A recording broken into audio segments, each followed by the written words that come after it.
Boa tarde, amigos. Boa tarde, nosso querido Denizar. Tudo bem, Denizar? Boa tarde, Cláudia. Boa tarde, Flávio. Tudo bem, Cláudia? Alegria estar novamente com vocês nesse programa, mais um programa do Pinga Luz. Estamos aqui mais uma tarde com o nosso programa Pingaluso, com o nosso professor Denizar de Souza. Denizar é palestrante da Comunhão Espírita de Brasília, trabalhador, cientista social e traz para nós aí o tema hoje, comunicação não violenta, fator de construção da paz, né, professor Denizar? Isso mesmo, Cláudia. Isso mesmo. Tá certo o tema.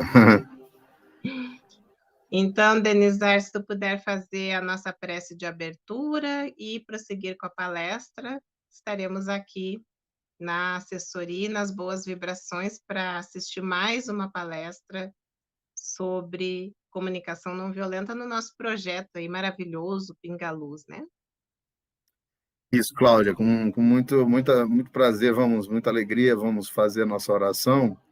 E antes mesmo de fazê-la, eu gostaria de fazer assim uma explicação, um convite a todos, né? Você não precisa ser espírita, não precisa nem mesmo ser religioso, ou uma pessoa espiritual ou espiritualista. Você pode até não ter nenhum tipo de crença, ou até mesmo professar o ateísmo, mas esses momentos que a gente cultiva, eles estão sendo hoje extremamente estudados e valorizados por um conjunto de estudos e pesquisas, sobretudo nos Estados Unidos da América, mas no Brasil também. E os estudiosos estão chamando isso de estudos das práticas de mindfulness, né? Que é exatamente esses estados tão importantes em a mente humana, da mente humana, os estados nobilíssimos de consciência que derivam da oração, da prece, da oração contemplativa, da prece, do equilíbrio dos estados meditativos, da interiorização profunda, enfim, de todas as práticas que levam o ser humano àquilo que a psicologia analítica do Dr. Carl Gustav Jung chamava de estados luminosos de consciência, né? A palavra numen é luz, em latim. E é isso que nós vamos fazer. Então, como nós estamos aqui diante de um público de muitas vezes estudantes, espíritas, não espíritas, simpatizantes, interessados nesse tema tão universal da não violência, da comunicação não violenta, nós vamos começar esse exercício fazendo a nossa oração, fazendo essa viagem para dentro e nos dando ao direito de silêncio interior, de serenidade, de autoencontro, de uma busca de interiorização. Então, eu convido a todos a diminuir os seus fluxos biológicos, né? Desacelerar o pensamento, respirar pausada e profundamente,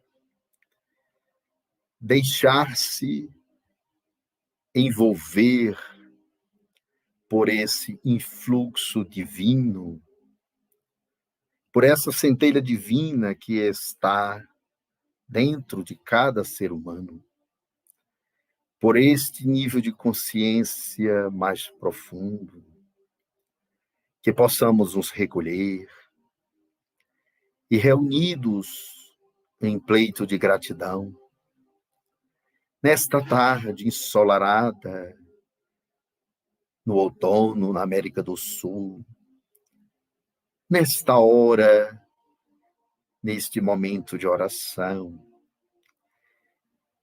que possamos pronunciar a palavra da gratidão, o mais nobre sentimento humano face à vida, que o expressemos dizendo obrigado, Criador, Obrigado, consciência cósmica, por tuas leis que a tudo mantém neste universo infinito. Muito obrigado, Criador, pela beleza do nosso planeta, pelos seus oceanos, seus rios, suas florestas, pela atmosfera que nos dá o ar que respiramos, pela vida abundante em todos os reinos da natureza. Muito obrigado, Criador, porque fizestes morada na consciência que dispomos, transformastes tua eternidade no espírito que somos, tua eternidade na imortalidade que dispomos.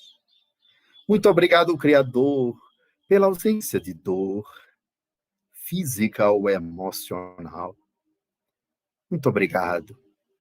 E nesse momento em que outro tipo de sofrimento, a pandemia avassaladora, que abraça a humanidade desconsolada e triste, nós estamos a te pedir, Criador, misericórdia e clemência.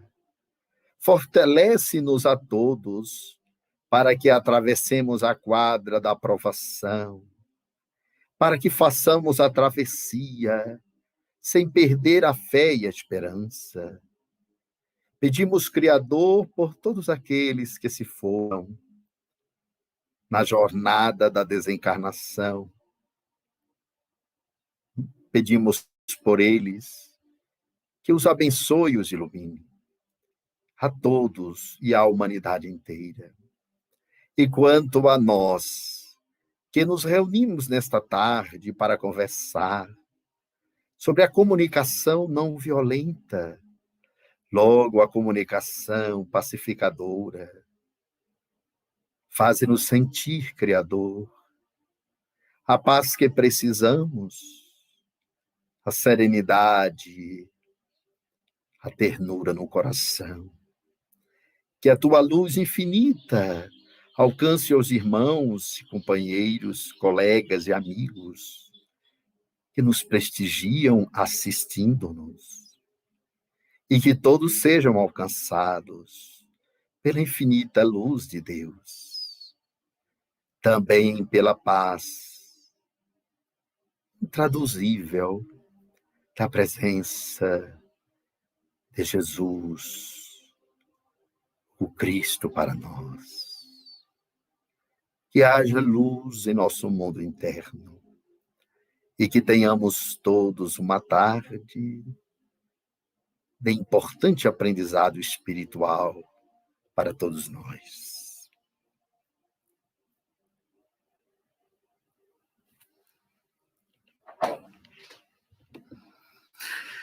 Então, já pedindo autorização à Cláudia para que comecemos, né, Cláudia? Eu vou aqui tomar um pouquinho de água. É isso aí, Denizar, pode mandar bala na palestra. Porque Estamos a nossa ansiosos tarde já. aqui, para aqueles que estão em outros estados, em outras cidades, a tarde de Brasília está muito ensolarada e estamos aqui com temperaturas bem altas. Mas, meus amigos, eu quero mais uma vez agradecer a presença de todos que participam neste momento conosco, da live, oferecer os melhores votos de muita paz a todos e dizer que hoje o nosso tema é um tema muito atual, né? Porque trata exatamente da comunicação não violenta. Nesses dias muito difíceis, em que não apenas o mundo está sendo alcançado pela pandemia do Covid, mas estamos assistindo os grandes conflitos humanos, o desespero e a polarização entre as pessoas, e muitas vezes o conflito interpessoal no ambiente de trabalho. todas as formas de comunicação, muitas vezes agressivas, outras vezes fanáticas, atravessadas por sentimentos de desespero ou de arrogância. E nós queremos falar da comunicação não violenta e, naturalmente, da cultura de paz, da comunicação não violenta como base para uma vida em paz e para a construção da paz. Então, eu quero começar dizendo que o primeiro aspecto, digamos assim, fundamental para que nós pensemos sobre o tema da comunicação, né? A humanidade ela vive a primeira grande revolução comunicacional, chamemos assim. O primeiro grande salto de evolução da nossa espécie, o sapiens, se deu quando nós ingressamos no mundo da linguagem, né? Vocês imaginem que essa linguagem que hoje nós a empregamos falando, escrevendo, desenhando, com os recursos tecnológicos da comunicação, foi esta linguagem que há 100 mil anos atrás completou a nossa evolução e fez com que nós ingressássemos no mundo das palavras. A antropologia física, estudando os fósseis, estudando a estrutura dos esqueletos, dos fósseis, do cérebro em evolução, das espécies que nos antecederam, e os fósseis são uma evidência inquestionável da teoria evolucionista de Darwin, mostra que a primeira entrada no processo da comunicação que fizemos foi a linguagem, né? Então, muitos filósofos dirão a consciência é tão antiga quanto a linguagem. Isso por quê? Porque foi quando nós entramos no mundo da palavra, do símbolo, no mundo da comunicação, é que a nossa espécie começou a estabelecer laço social. Não existe laço social sem comunicação. Não existe memória sem comunicação e geradora de cultura, não é? Não existe sociabilidade sem comunicação. Então, foi a linguagem que criou a ponte entre o eu e o tu dentro de um grupo, dentro dos primeiros agrupamentos humanos. E é bom que se diga que o nosso primo evolucionário, chamado homem de Neandertal, os estudiosos, arqueólogos, paleontólogos, historiadores, que constataram que a nossa espécie nasceu na África. Olha que coisa interessante. O sapiens, esse bípede, portador de um cérebro chamado córtex, mamífero, e que desenvolveu linguagem, ele surgiu na África, nas savanas africanas, há 100 mil anos atrás. E encontrou ainda outra espécie que nos antecede, que é o homem de Neandertal. Este homem, ele não tinha linguagem, e ele deixou suas marcas em imagens no período das cavernas, nas cavernas, e tudo isso a paleontologia e a antropologia estudaram muito. Então, a primeira etapa da nossa comunicação foi o ingresso no mundo da palavra, que é o mundo do significado, quando começa a nossa história como seres que significam o mundo. Então, essa espécie, esse ser humano, passou a olhar para o céu e para a terra, para as estrelas e chamá-las de deuses. Passou a dar sentido aos fenômenos. Inclusive, um dos significados mais antigos, poucos sabem disso, mas encontrarão isso em livros como O Paradigma Perdido, A Ciência e Consciência de Edgar Morin, Cultura, um Conceito Antropológico de Roch Laraia, ou Antropologia, em François Laplantine, ou O Profano e o Sagrado, em Michel Eliade. Os antropólogos todos afirmam que o significado mais antigo que o homem produziu foi o significado, o rito de passagem na morte. Desde os primórdios que a humanidade olha para a morte e vê nela transcendência. E o homem primitivo das cavernas desenhou essa imortalidade da sua forma, à sua maneira. E foi o ingresso na linguagem a primeira grande passagem comunicacional que transformou a nossa espécie, permitindo com que nós desenvolvêssemos consciência. E se você achar que eu estou falando de um tema científico, complexo, não é, é muito simples.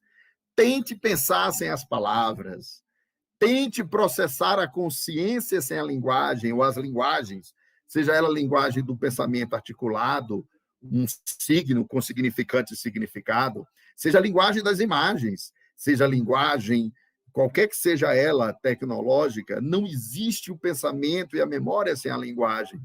Então, nós ingressamos em uma nova etapa há 100 mil anos. Começamos a desenvolver as primeiras palavras que nos tornaram seres sociais e culturais. E essa jornada, o filósofo e estudioso da comunicação Pierre Lévy, francês, ele escreveu vários livros, Cybercultura, Tecnologias da Inteligência, e o Pierre Lévy demarca algumas revoluções comunicacionais. Ele diz que a primeira grande virada é o ingresso na linguagem. Depois da linguagem, nós conquistamos 6 mil anos antes de Cristo, 10 mil anos antes de Cristo, nós conquistamos a escrita. Então, nós deixamos de ser povos da oralidade, quer dizer, pessoas que apenas preservavam a memória, o pensamento e as histórias falando, que é a era a cultura da oralidade, e passamos a escrever em papiros, em pedras, nos primeiros livros, e o texto escrito aparecerá, não é? A linguagem escrita vai se transformar em livros notáveis, como o Talmud, a coleção de livros do Velho Testamento, do judaísmo, os livros da Vedanta, que é a religião mais antiga do mundo, no hinduísmo, né? Os livros gregos, né? Os livros de Platão, de Sócrates. Agora, imaginem vocês o que eram os livros da antiguidade. Eram poucas unidades, escritas em papiros, no caso da Grécia, em grego, e que poucos tinham acesso a ele. Então, apesar da escrita ter sido uma grande revolução, que a humanidade começou a registrar suas experiências, seus conhecimentos, seus valores, suas histórias, né? Todas as suas grandes histórias na linguagem escrita. Então, a escrita foi a segunda grande revolução comunicacional. E aqui eu passo um pouco por esse momento que sempre nos interessa da história de Jesus, não é? O cristianismo, ele nasce dentro da tradição oral. Por que isso? Porque Jesus, a exemplo de Sócrates, nada escreveu, né? Essa é uma coisa incrível, né? Jesus não escreveu um só texto. E ele está em uma cultura que já há o livro escrito, que já há o texto escrito. E tudo que sabemos dele, nós precisamos confiar naqueles que escreveram em nome dele, naqueles que escreveram para muitos cristãos, inspirados pelo Espírito Santo, mas que escreveram. Então, nós temos que confiar naquilo que temos. Mateus, Marcos, Lucas e João, temos que confiar nas epístolas de Paulo de Tarso, temos que confiar naqueles que viram Jesus e escreveram sobre ele. E aí, podemos lembrar aqui alguns aspectos muito importantes da comunicação de Jesus, né? Porque nós vamos falar hoje dos grandes problemas da comunicação humana, dos usos que são feitos na comunicação, os usos violentos, desastrados da comunicação, falar sobre retórica, definir o que é comunicação e entender como é que uma comunicação entre os homens pode ser pacificadora ou pode ser geradora de tumulto, conflito, violência, guerra, né? E Jesus foi esse mestre que soube ensinar através do método mais adequado ao ensino, que é o diálogo, né? O que marca a comunicação democrática, a comunicação humanista, a comunicação acolhedora, a comunicação terapêutica, a comunicação generosa, a comunicação na civilização é o diálogo. É curioso que são duas palavras gregas, diálogo e diabolo. A palavra diabolo vem do grego, que gerou o nosso diabo. E o diabolo é aquele personagem que divide, né? Diabolo, bolos são partes, e diabolo é aquele que divide, que separa, né? Os fariseus acusaram Jesus de ser diabólico, porque acusaram ele de estar dividindo os judeus com a nova mensagem do evangelho. Então, diábolo é aquele que divide. E diálogo é aquele que junta os logos, que integra os logos, que aproxima a comunicação, que aproxima conhecimentos. E Jesus foi um mestre da comunicação, porque ele soube, como ninguém, estabelecer pontes de diálogo, que é uma coisa dificílima. Ele soube dialogar com aqueles judeus que não tinham simpatia por ele, ou dialogar com todos os grupos de judeus e até com aqueles que eram seus opressores, que eram os romanos. Então, Jesus fez uma ética do diálogo no Evangelho. Ele conversa com pecadores, ele conversa com os fariseus, ele conversa com autoridades romanas, ele conversa com autoridades do alto templo do Sinédrio, com José de Arimateia, com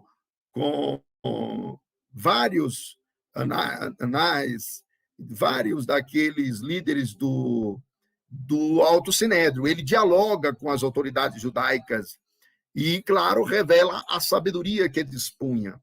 O seu desafio era ensinar à humanidade lições pedagógicas através de histórias que ele contou em forma de parábolas, né? Ele foi um grande contador de histórias, Jesus.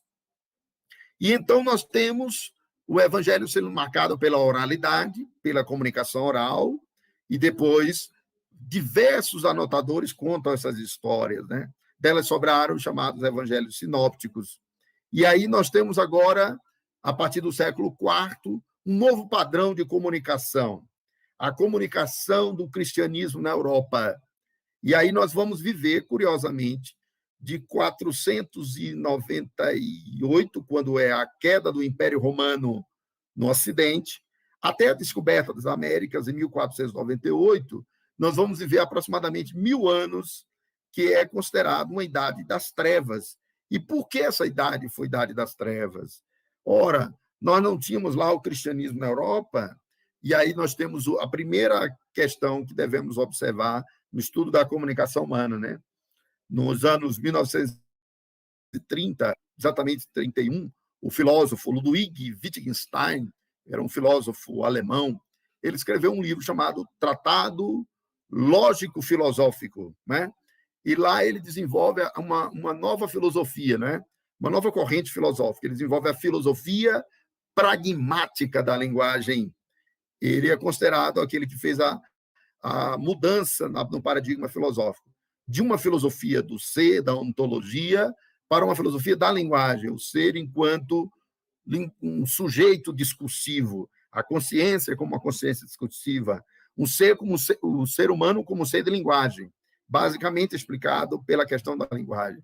E aí ele vai dizer algumas coisas que nos interessam para que nós entendamos por que a comunicação na Idade Média ela se tornou opressiva, colonizadora, violenta, e tudo isso foi feito em nome do cristianismo, naquilo que os historiadores chamam de cristandade, né? A cristandade, nós sabemos, é a junção, a mistura daquilo que os historiadores chamaram de cesaropapismo.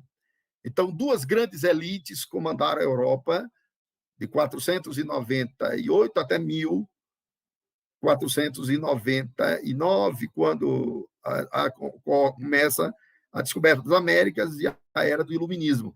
Nós temos duas elites. A elite da aristocracia medieval, que eram os senhores feudais, proprietários de terras, e a Igreja Católica, como nós sabemos. O nome disso é cristandade. E eles fizeram aquilo que Wittgenstein chama um determinado uso da comunicação, né?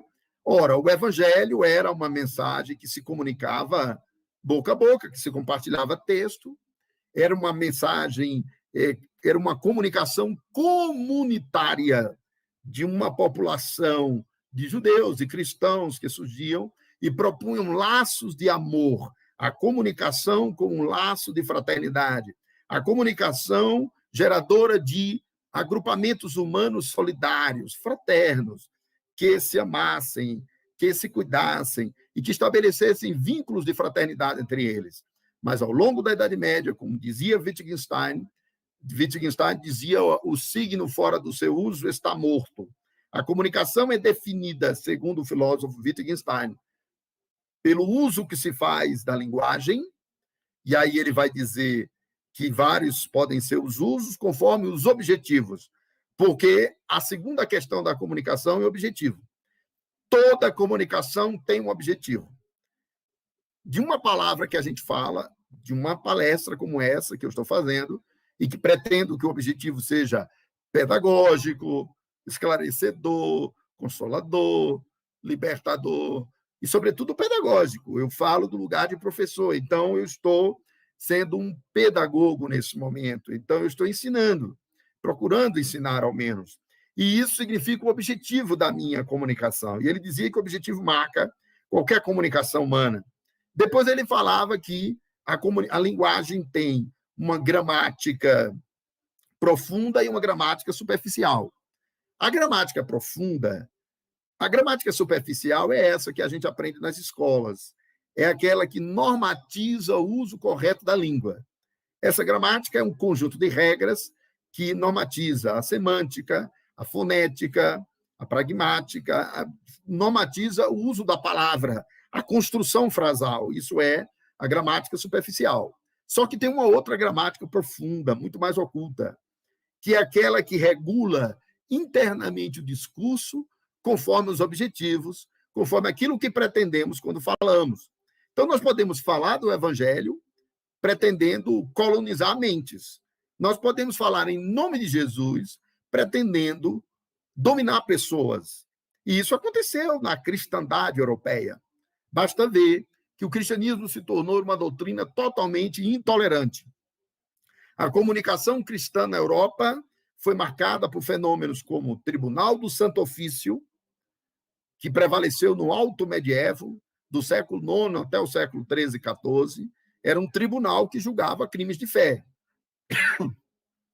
Quaisquer pessoas que falassem sobre temas religiosos, que falassem sobre temas da fé e que discrepasse da gramática profunda, que era a regulação da comunicação cristã, controlada pela Igreja Católica, qualquer pessoa que discrepasse dessa comunicação, que dissesse qualquer coisa oposta a isso, ela era levada ao Tribunal do Santo Ofício. Então, ninguém podia pensar outras formas de pensar o mundo que não fosse aquilo que os mestres já tinham dito. Os mestres eram São Tomás de Aquino e Santo Agostinho, que foram os grandes dois teólogos que orientaram a teologia medieval toda, sobretudo São Tomás de Aquino. Então, nenhum pensamento podia discrepar da teologia oficial, que tinha seus dogmas, né? E aqueles dogmas eram inquestionáveis. Um deles era que a Terra era uma superfície plana, e também de que era o Sol que girava em torno da Terra, e não a Terra em torno do Sol. O nome desse regime era o regime ptolomaico. Ptolomeu foi um geógrafo, um astrônomo que afirmou durante toda a Idade Média que era o Sol que girava em torno da Terra. E foi Galileu Galilei que, mudando esse padrão de comunicação, disse: não, é a Terra que gira em torno do Sol, é ela que se move em torno do seu próprio eixo, gera 24 horas, e em torno do Sol em 365 dias. Movimento de translação e de rotação da Terra. E isso gerou um problema para Galileu, porque ninguém podia discordar da Igreja. Então, nós temos aí aquilo que Wittgenstein chamava de gramática profunda, o conjunto de regras que regulam a comunicação humana e que não são regras da língua, são regras dos usos sociais da linguagem. O cristianismo foi empregado lá na Idade Média para colonizar povos. Então, a Igreja, junto com os monarcas, eles conquistaram todas as Américas, aqui inclusive no Brasil, que é a conquista dos portugueses, e aqui haviam milhares de tribos indígenas, cada qual com suas religiões. Nas Américas havia chamadas civilizações pré-colombianas, que são os maias, incas e astecas. E o padrão de comunicação europeu era: todo mundo tem que ser cristão. E aí todo mundo tem que se converter pela força da ideologia e pela força do julgamento à cristandade, né? Já viram a essa altura que isso não tem nada a ver com o evangelho, porque Jesus não impôs o evangelho a ninguém, e Jesus foi aquele que nos convidou a segui-lo.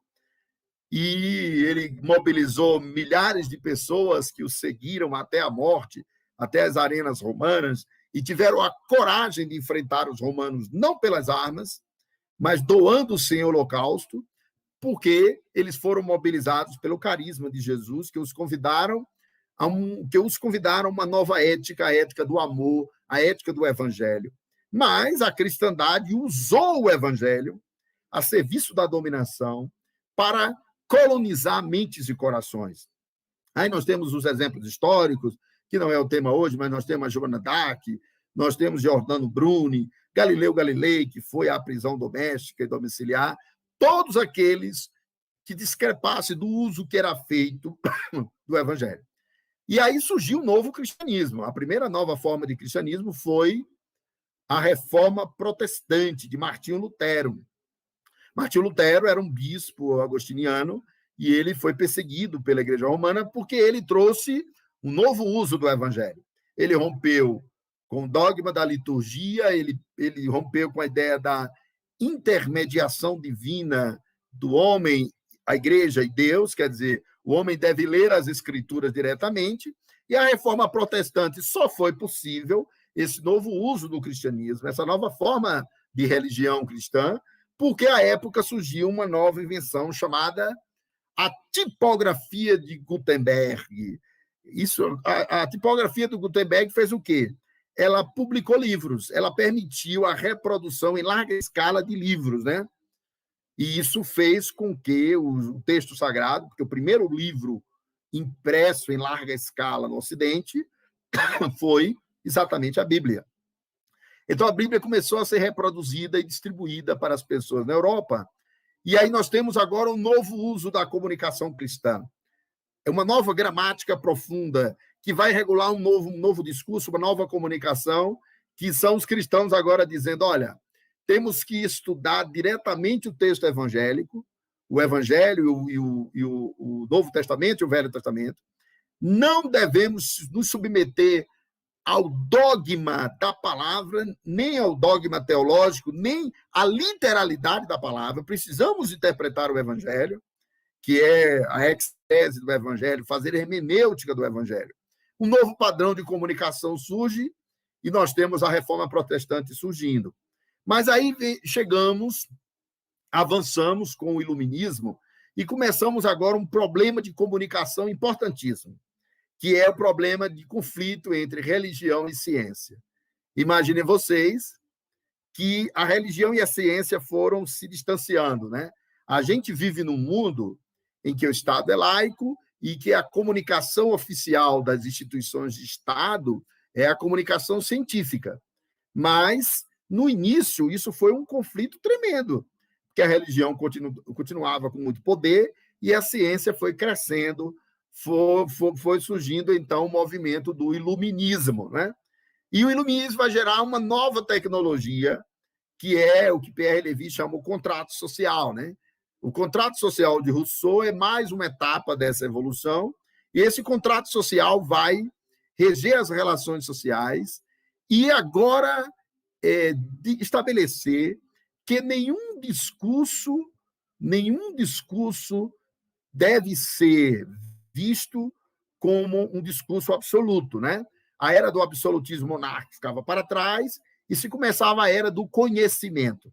Ora, o que era o conhecimento científico e o que é o conhecimento da ciência?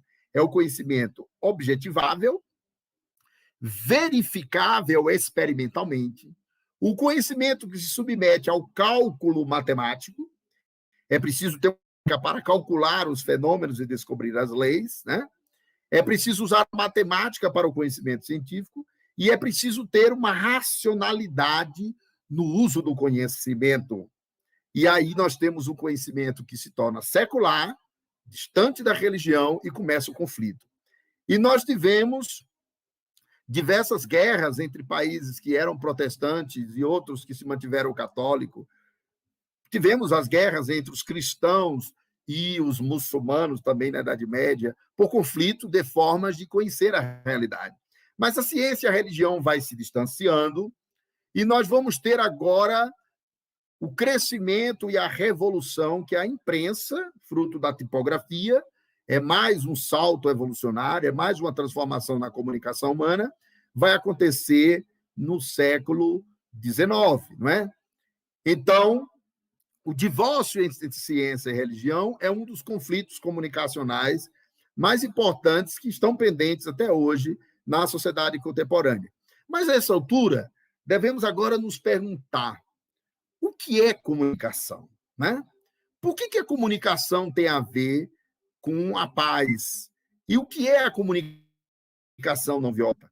Durante muito tempo, e nos anos 1960, com o surgimento da cibernética, com a revolução da informatização, da digitalização do mundo, né, o surgimento da era da cibernética, da informática, aplicou-se um conceito de comunicação que era da comunicação técnica para o mundo humano.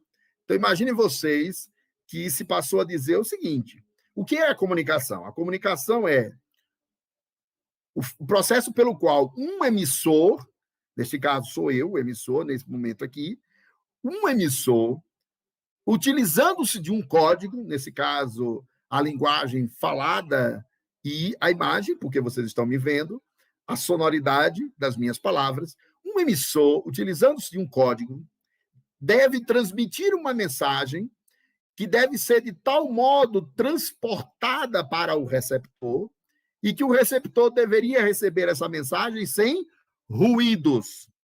Vocês veem que esse é um modelo chamado teoria matemática da comunicação. Eles pegaram o modelo da relação da comunicação entre máquinas, né? Se você manda um e-mail e se esse e-mail vai para o endereço certo, ele chega integralmente lá. Agora, na comunicação humana não é assim que se dá, né? A chamada teoria tecnicista da comunicação, cibernética da comunicação, dos anos 50, ela foi cedendo para outros modelos de comunicação. E aí começou-se a se observar coisas como, por exemplo, existe um polo da produção de sentidos, que é o polo da emissão, e existe um polo da recepção desses significados. E se vai ter, então, os grandes estudiosos da comunicação, como Ferdinand de Saussure, fundando a linguística estrutural, depois Roland Barthes, com a semiótica, e se vai descobrir o quê? Que a comunicação era o tempo todo ruidosa. Por que ela era ruidosa? Porque ela envolvia não apenas transporte de informação, mas ela envolvia compartilhamento de significados. E a coisa mais complicada que existe é você compartilhar sentidos, é você ser compreendido, é você fazer aquilo que o Wittgenstein dizia, o que você quis dizer. Uma coisa é o que você disse, outra coisa é o que você pretendeu dizer, e outra coisa é o que o outro interpretou na comunicação. Então, nós vamos dar alguns exemplos para vocês verem como isso é complexo e como é gerador de violência no mundo. Um dos maiores exemplos do poder da comunicação e do modo como a comunicação é capaz de produzir qualquer significado em torno de qualquer coisa. Você vê na história os sentidos que foram criados em torno de Jesus e que ele nunca disse nada daquilo que criaram em torno dele, não é? Os significados que foram criados para a ideia de religião, né? E tudo mais, e da própria ciência, porque a própria ciência se tornou dogmática, né? Nós vamos ver que Augusto Comte, que foi o criador do positivismo, em 1836, ele publicou o seu curso geral de filosofia positiva, ele pensou um modelo de ciência que era tão reduzido à ideia de objetividade, né? Falou em leis invariáveis do mundo social, criou a palavra sociologia, e ele dizia que a sociedade tinha que ser entendida como se fosse a partir de uma física social. Bom, isso tudo é um uso da linguagem da ciência, né?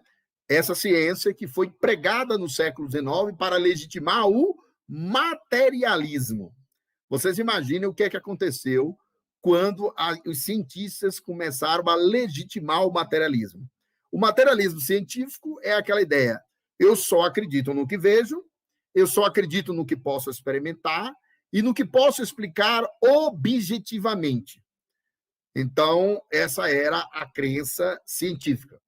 E um grande exemplo histórico do que foi feito no mundo da comunicação é o exemplo do que aconteceu na Alemanha, na Europa dos anos 30 e 40.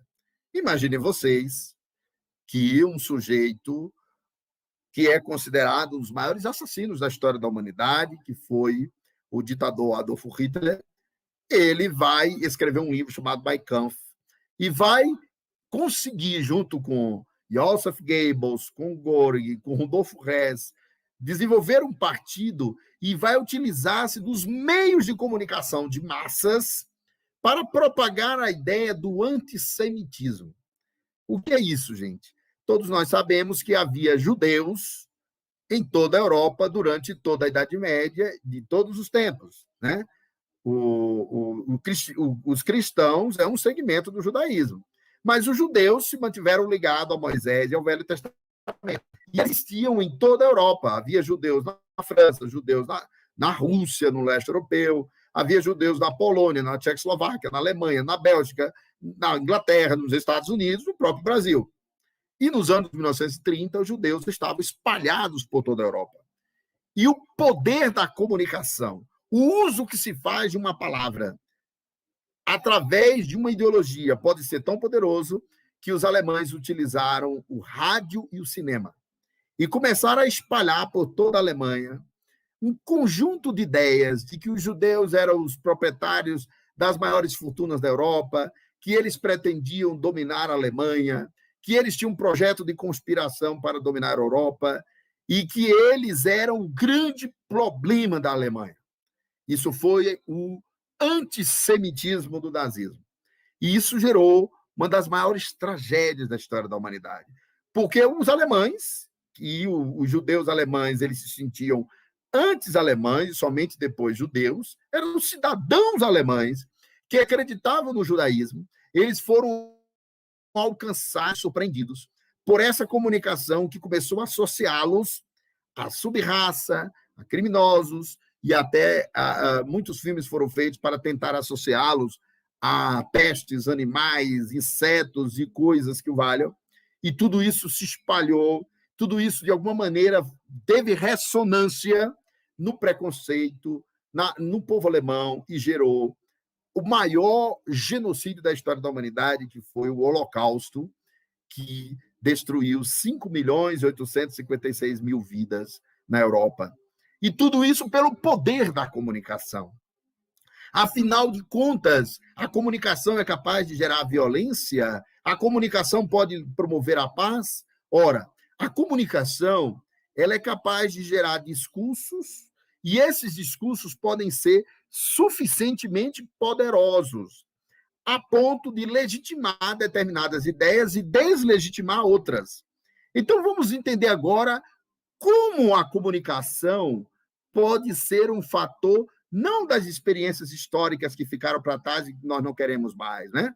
Nós temos uma comunicação, por exemplo, no campo da própria ciência, que também se tornou dogmática. Não pensem vocês que a ciência não tem dogmas. Ela tem sim. E cada teoria científica tenta preservar aquilo que aquela corrente acredita sobre o que é científico e o que não é científico. Não há consensos absolutos em torno da ciência. E a ciência tem dogmas que vão sendo revisados, né? A física quântica foi, no século XX, para a física clássica de Newton, assim como a física clássica de Newton e a ciência moderna foram para a escolástica medieval. A ciência muda, os consensos quebram, mas esse processo de conflito é gerado entre os seres humanos pela questão da legitimação e deslegitimação que o discurso é capaz de produzir. Então, a comunicação humana, vamos lá, a comunicação pode enfatizar preconceitos. A comunicação pode se tornar uma geradora de identidades sociais que prejudicam aquelas pessoas. Por exemplo, a comunicação que se refere aos doentes mentais. Os doentes mentais, eles foram tratados na Europa, né? Nós tivemos todo o período em que os leprosos, na Idade Média, era o grupo que era estigmatizado. Depois, os doentes mentais tomaram o lugar dos leprosos. Havia a chamada nau dos loucos. Havia discursos e ideias que a única maneira de tratar os doentes mentais era excluí-los, isolá-los da sociedade. Esse discurso, que durante um tempo valeu, criou a chamada cultura manicomial. E a ideia, a comunicação repetida, como dissera Joseph Goebbels na Alemanha nazista. Se você repete uma mentira 1000 vezes, essa mentira se torna uma verdade, pela constância, pela regularidade. Isso é o poder da comunicação. Então, a comunicação humana é capaz de gerar sentidos estigmatizadores, geradores de conflito e de violência. A nossa comunicação pode repetir e se espalhar que determinados grupos de pessoas não merecem uma cidadania plena. Foi o que foi feito com os judeus. E que hoje nós fazemos, muitas vezes, essa comunicação, seja entre religiosos, seja no trato dos cientistas com os religiosos, seja entre agrupamentos sociais, não é? Entre seitas. Então, a comunicação ela vai gerando conflitos à medida que ela não é capaz de ser includente. Há um princípio básico em análise de discurso que diz assim, ó, todo discurso que se considera o único possível quanto àquilo que ele se refere é, por essa razão, um discurso autoritário. Todo discurso que se considera o único possível quanto ao seu referente é, por essa razão, autoritário.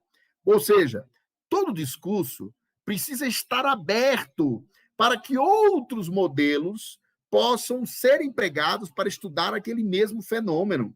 A sociedade vive cheia de conflitos porque ela tem vários discursos em conflito e cada vez menos consenso. Nós vivemos uma época em que a comunicação se torna violenta, inclusive nas redes sociais. As redes sociais, ela esgotou a era da comunicação de massas, né, que era aquela comunicação típica de concentrar informação na mão de produtores de informação, que são os meios de comunicação de massa, e alcançar o grande público, espalhar essa informação. Hoje mudou. Hoje é a comunicação de todos com todos. É a comunicação da aldeia global, em que todos estão hiperconectados. Só que essa comunicação, ela criou um novo fenômeno.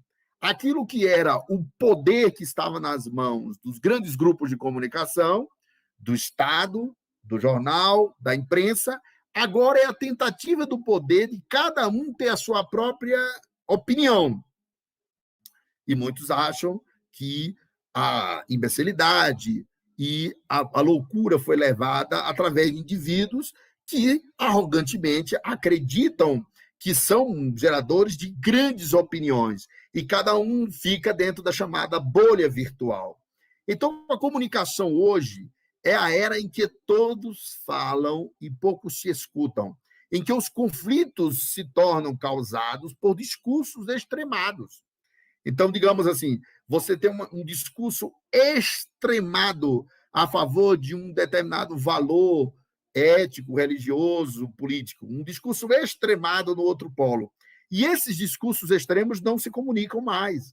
Então, nós vivemos a necessidade de uma comunicação não violenta. Ora, o que é essa comunicação não violenta? A primeira lição é, eu tenho que admitir que o mesmo fenômeno, por exemplo, a morte, eu tenho que admitir que a morte pode ser analisada dentro de vários discursos, vários ângulos, sobre várias abordagens. Se eu me acreditar o dono da verdade sobre a morte, se eu me acreditar o dono da verdade científica, eu acabei de criar um território que somente entra nele quem compartilha o que eu penso. E isso é gerador dos maiores conflitos humanos. Então, você tem os feudos, né? O feudo do discurso, digamos assim, excessivamente machista. O feudo do discurso excessivamente masculinista, excessivamente feminista. O feudo do discurso A, B, C, D ou E, e por aí vai. que ninguém entra nele. Então, a primeira coisa que temos que admitir, o mesmo fenômeno, por exemplo, a morte, por exemplo, o nascimento, precisa ser analisado, permitido a análise sobre vários ângulos, sobre várias abordagens. Isso vai permitir uma comunicação entre os vários sujeitos envolvidos naquele fenômeno da morte.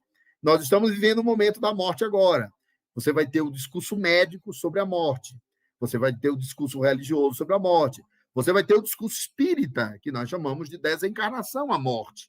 E todos devem, inclusive no trato do paciente, né?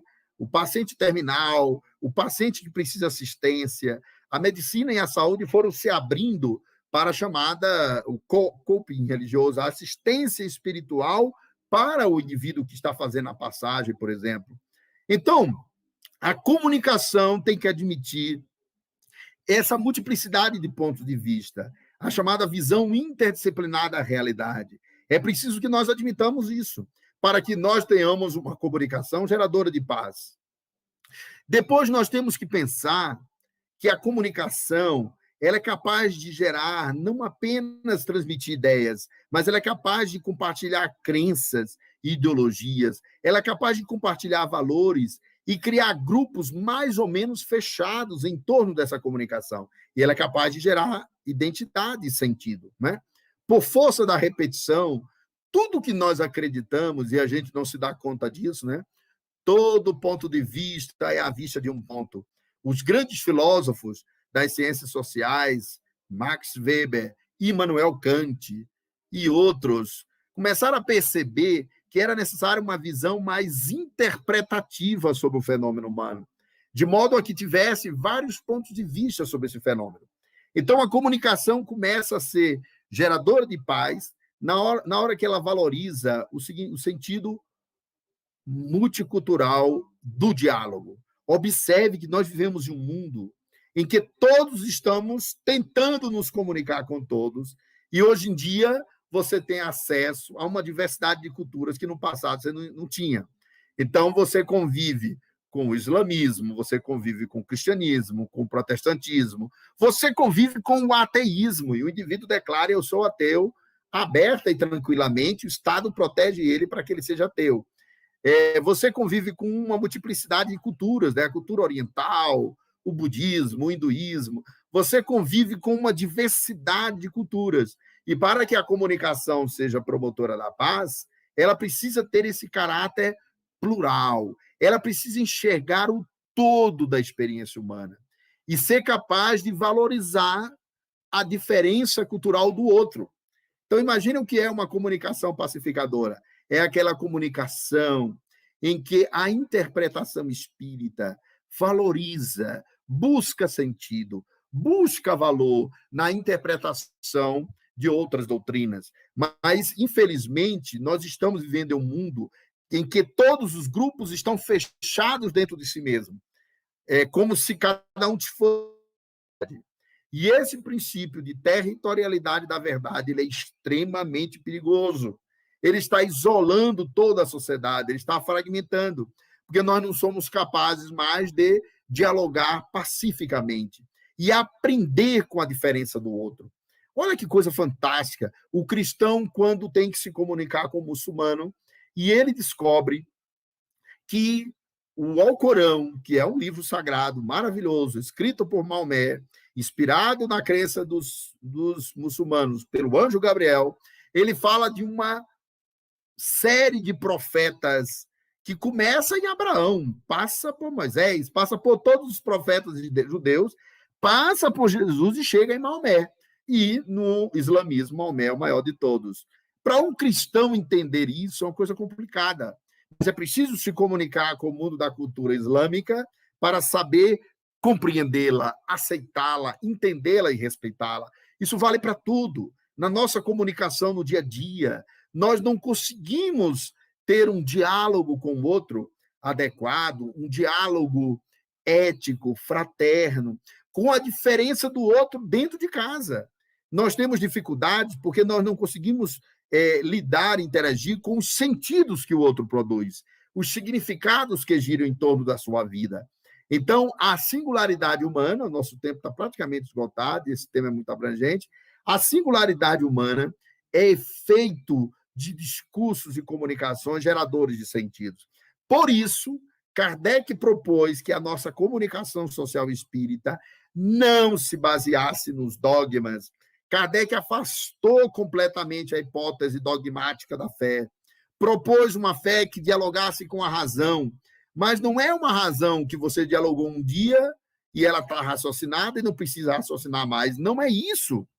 Né? É como se muitos de nós, espíritos, cometem o erro de achar que Kardec já fez o diálogo com a razão e não precisamos mais fazê-la. Ele dizia, a fé racional é aquela que dialoga com a razão. Né? A fé racional é aquela que dialoga com a razão em todas as épocas da história da humanidade. Ora, nós estamos em uma outra época histórica, e a fé que a doutrina espírita propõe, baseada em leis absolutamente naturais, precisa dialogar com a ciência, precisa estar aberta ao diálogo com a ciência, ao diálogo com as outras religiões, para que a nossa comunicação social espírita seja pacificadora. Não apenas no discurso, mas na prática de compreender que, como o próprio Kardec dizia, o Espiritismo pode lançar luz em todos os ramos da economia social e ele deve se comunicar, né? Quando você lê o livro do Kardec, A Biblioteca Espírita, leia lá, Allan Kardec, A Biblioteca Espírita, ele propunha que a Biblioteca Espírita tivesse os livros de todas as religiões, não apenas do cristianismo, e que o espírita fosse alguém que as estudasse, porque ele propunha no seu lema trabalho, solidariedade e tolerância. Então, por que é preciso falar de tolerância hoje? Porque nós estamos vivendo em um mundo intolerante, um mundo intransigente, um mundo de bolhas virtuais, um mundo de isolamento. Nós agora estamos vivendo essa travessia de isolamento pela pandemia do Covid, que nos convidou a um processo de interiorização e de retorno ao ambiente mais íntimo de nós mesmos. Mas nós estamos crescentemente nos isolando porque não somos mais capazes de escutar. Né? A chamada sociedade da informação não é a sociedade da comunicação, como dizem Manuel Castel, Pierre Levy, Adam Schaff, que estudaram as sociedades em rede. A sociedade da comunicação não é a sociedade da escuta. Então, a comunicação não violenta é aquela fundada na escuta. A verdadeira comunicação, observe, ela é acolhedora. Ela é acolhedora no consultório da psicoterapia. Ela é acolhedora na sala de aula. E esse acolhimento é o acolhimento da diferença do outro. É escutar o outro. Isso é comunicação. A comunicação que está fundada na paz, portanto, está fundada no multiculturalismo, na escuta do outro, na valorização do que o outro fala e na valorização dos valores que o outro grupo, que a outra religião, que o outro discurso tem. Somente quando cientistas e religiosos voltarem a dialogar, os religiosos voltarem a dialogar entre si, e todos se comunicarem para escutar o que o outro tem a dizer, aprender entre diferentes, nós seremos capazes de ter uma comunicação pacífica e pacificadora. Porque consciente que a nossa unidade é feita na diversidade, né? O concreto é concreto por ser síntese de múltiplas determinações. Logo, unidade na diversidade. Essa unidade na diversidade é a comunicação pacificadora. A comunicação de todos com todos não virá pela veia tecnológica. Nós vamos encerrar dizendo que no ambiente tecnológico, cada um está tentando afirmar o seu discurso pessoal, tentando afirmar a sua verdade pessoal, a sua bolha virtual. Mas a verdadeira comunicação que constrói a paz é aquela que acolhe a diferença do outro, o aprendizado do outro e a significação. A cultura, ela é uma rede de significado social. São redes no plural. E é preciso ver todas as culturas na grande constituição da humanidade, que é o ser humano. Esse tema é muito complexo, eu tentei pontuar alguns aspectos, se houver algum tempo, não sei se tem, termino dizendo que o grande comunicador Jesus foi aquele que dialogou com a diferença e acolheu a todos. Todos que estavam no seu tempo dialogaram com ele e ele estava aberto à diferença do outro. Que haja muita paz em nossa comunicação humana, que diminuamos os ruídos e que aprendamos a ouvir o outro nos termos do outro e não nos nossos termos. Que aprendamos a arte de dialogar e que descobramos no diálogo a base para a construção da cultura de paz. É isso. Desejo comunicação pacificadora a todos nós, fundada no diálogo. Uma excelente palestra, Denizar. Vamos pedir para você fazer a nossa prece de encerramento. Tivemos bastante interação aqui no chat. Tivemos aqui a Dal de Oliveira, se não me engano, deixa eu ver. Dal de Oliveira, ela teve bastante interação aqui. Primeiro, ela botou a comunicação tão almejada por todos hoje em dia, muito usada para praticar o mal, pena tudo isso, mas isso você bem esclareceu ao longo da sua palestra. Nós tivemos Marcos Pellegrini, boa tarde aí no seu hemisfério, porque provavelmente ele só não falou de onde que ele é.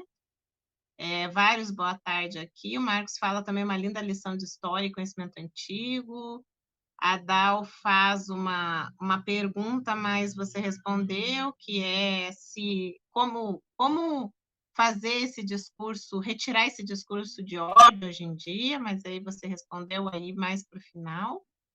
E a Dal também colocou que verdadeiramente a aula de conhecimento ficaria aqui horas e horas ouvindo esse tema tão envolvente, repleto de sabedoria, quanto crescimento absorvido nestas horas de grande proveito. Gratidão, professor. A Júlia, gratidão, professor, excelente aula e vale mais uma palestra nesse assunto. De repente, mais uma segunda parte, né, Denizar? Quem sabe, uma segunda parte. Eu vou só terminar rapidamente dizendo assim, olha, hoje existe, né, dolorosamente, sofrivelmente, o chamado discurso de ódio, que se espalhou pelo mundo, e existe o cultivo do discurso como prática odienta, que é outra coisa. Você defende o ódio no discurso e você defende que o discurso seja uma prática odienta. É uma coisa terrível. E nós sabemos que só podemos diluir isso com o amor, né? Não se pode apagar o fogo colocando gasolina. Somente o amor, somente o discurso da paz, que gera laço social, o discurso da fraternidade, somente a rimsa, a não violência, o não uso do ódio, o uso do amor no discurso, que estabelece laços, né? É efetivamente uma comunicação da paz. Vamos encerrar, então? Você pode fazer a prece para nós? Vamos sim, vamos fazer a oração, então.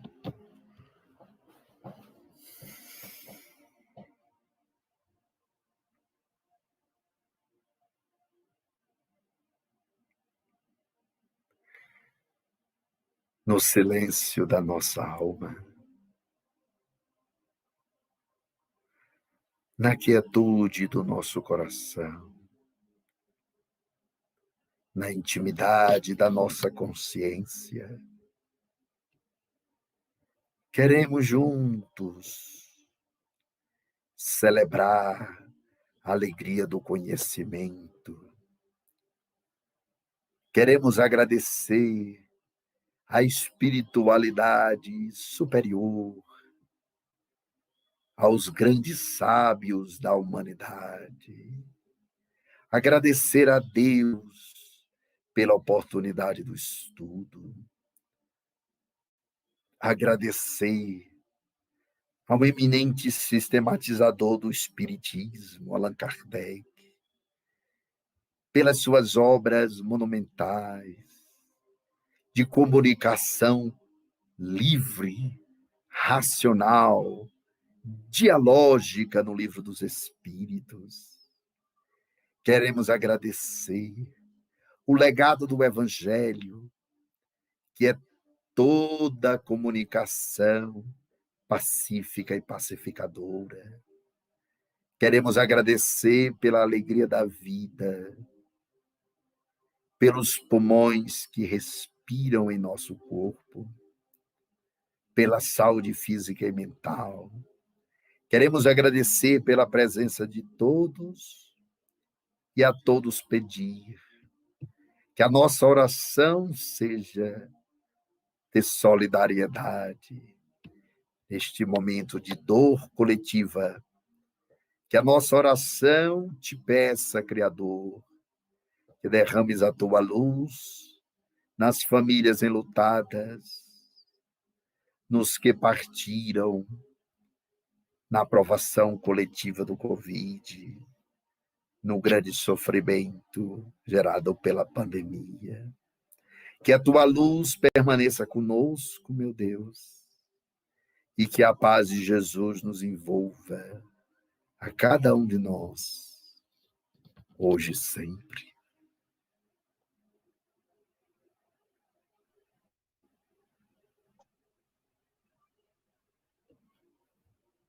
Então, agradecemos, Denizar, pela belíssima palestra, belíssima tarde, excelentes esclarecimentos. Agradecemos a todos que nos acompanharam pelas redes sociais, agradecemos ao Flávio aí, que nos acompanhou aqui também, e desejar uma boa tarde até o próximo programa Pingaluz em abril. Obrigado, Flávio. Obrigado a você, Cláudia, pela acolhida generosa, pela amizade de sempre. Obrigado a todos os amigos que nos acompanharam e participaram conosco do Pingaluz. E até o mês de abril, na próxima oportunidade de encontro de estudos. Muito obrigado. Que assim Muita paz seja. para Boa tarde. todos. Tchau, Cláudia. Um abração. Tchau, tchau.